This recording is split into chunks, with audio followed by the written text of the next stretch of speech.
Naam, swadakta na karibu kwenye habari zetu za michezo hapa Mvita FM, ukiwa nami ndiye presenter Mrabo, na nikianza na taarifa kuu ni kwamba kikosi cha timu ya taifa ya England chini ya coach Thomas Tuchel kimewasili Miami, Marekani kwa ajili ya kambi ya maandalizi ya kombe la dunia la mwaka huu wa 2026 kabla ya mechi zao dhidi ya New Zealand na Costa Rica.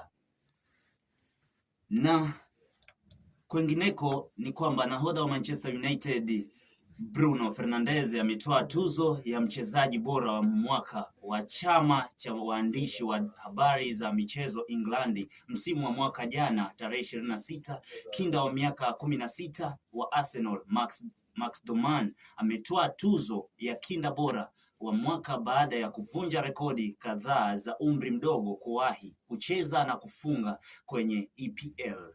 Na mpenzi msikilizaji, popote ulipo na zidi kusikiliza hii Mvita FM, zidi kuwa pamoja nami na zidi kunifuatiliza katika mitandao yetu ya kijamii pale kwa YouTube channel yangu @presenter Mrabo na kupata habari kamili za michezo. Pia zidi kuungana nami kila siku hapa Mvita FM kuanzia saa 5 hadi saa 6. Shukran.